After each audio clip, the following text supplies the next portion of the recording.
What is cracking, everybody? We're back with another video. I hope y'all have enjoyed the past few videos. You know, I went fishing with my cousin, and then I went fishing with, John and James the other day. So I hope y'all are enjoying the bass fishing videos. But yeah, so today I have a special one for you. So I've spent this entire summer trying to save up for this one reel right here. And, I mean, of course I did. But this is by far my favorite reel. Alright, so let's get into this unboxing.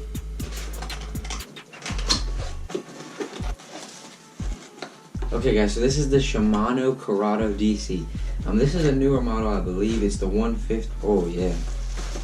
Got this entire instruction manual, and it shows you all the little parts. Okay, well it shows you all the little parts that go into it. It's a lot of different little things. I mean, it's a whole lot. Goodness gracious.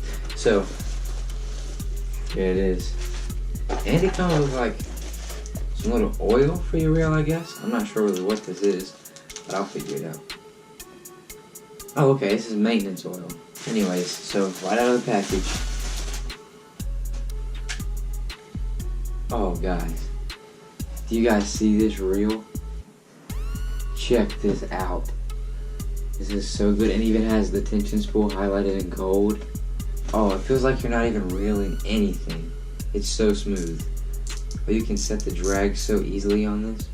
Okay, so the Curado, and well, like all the DC reels, have 4 settings. 1 is for, I believe, mono.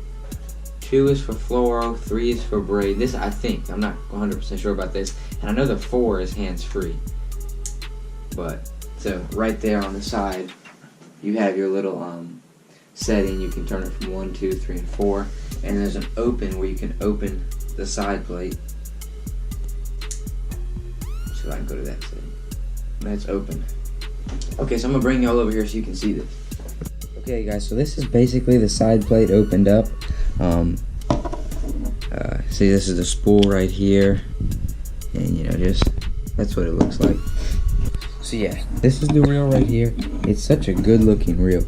You see, it has the what says the Shimano. There's the micro module right there. It's not focusing for some reason, and oh, beautiful Curado DC, and there's the bottom. So yeah, what I think I'm gonna do is actually go spool this up, and I'm gonna cast it a few times, and I'm gonna take y'all with me so you can see what it's like. It's a very, very smooth reel. Looks really good, and this is the box it came in.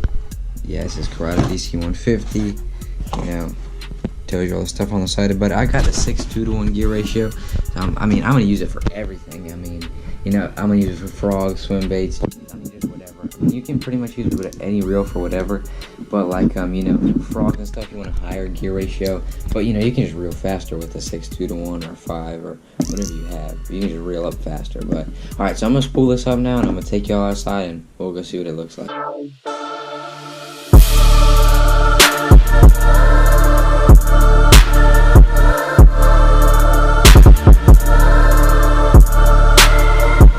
Alright guys, so I'm outside now, and I got the Curado DC. It's actually on my Abu Garcia Vendetta. I'm actually going to be pairing the reel up with the Abu Garcia Veritas.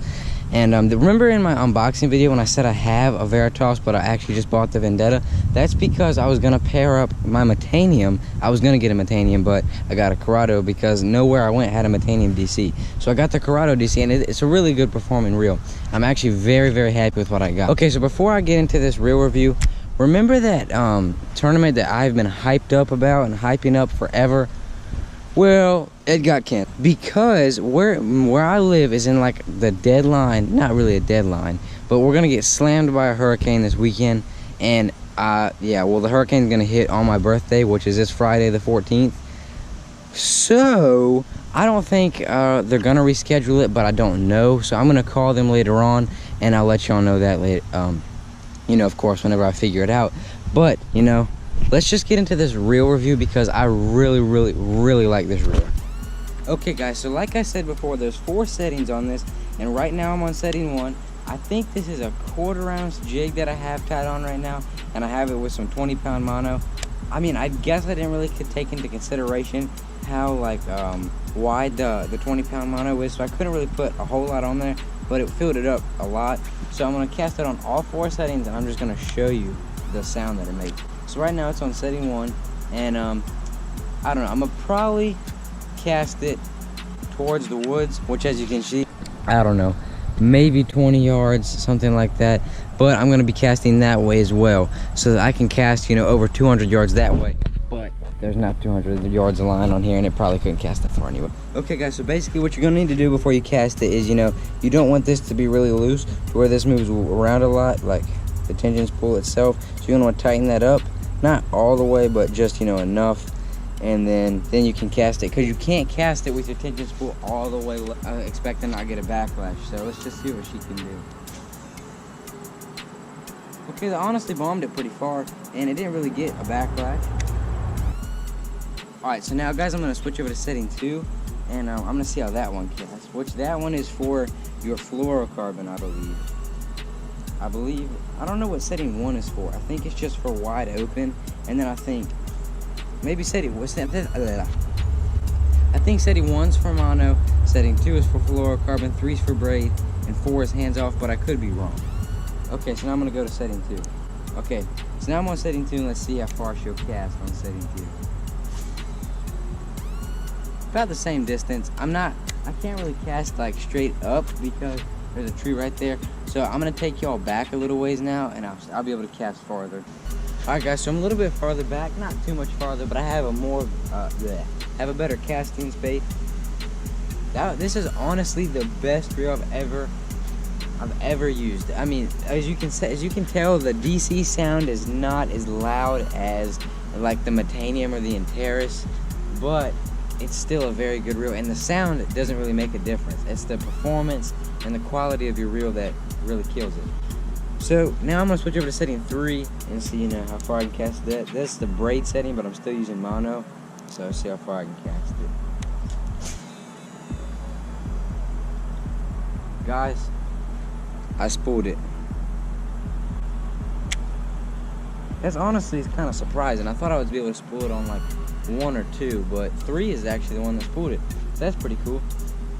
Alright, so now I'm gonna switch over to setting 4. Which is the hands-free setting, what you get for your skipping and casting in the wind. You don't ever have to thumb it, and I'll show you. But, alright, so now I'm on setting 4, and I want you guys to see this, okay? I'm not going to ever touch it with my thumb. Look at that. Never backlashed. This is the most amazing reel I've ever held in my hand. Okay, guys, you ready? Barely. All you gotta do is touch it, that's it. Alright guys, I'm trying to one-handed cast just so y'all can hear the sound. You should have been able to hear that. Hopefully y'all can hear that pretty well. Probably not, but I'm gonna try it one more time, and then I'll probably wrap up the video. Alright guys, I'm gonna switch it over to setting 1. Right now I'm on 2. Alright, so now I'm on 1, and I'm just gonna see if I can let y'all just hear this awesome DC sound. I mean, a little bit, but it's kind of hard to cast with one hand, but, you know, it's okay. So, hopefully y'all enjoyed this video, and, well, I guess we'll just catch y'all next time, and I'll let you know. I'll keep y'all posted about the tournament, if they're going to reschedule it or not, but I'll just let y'all know that in my next video. Alright guys, well, catch y'all in the next video.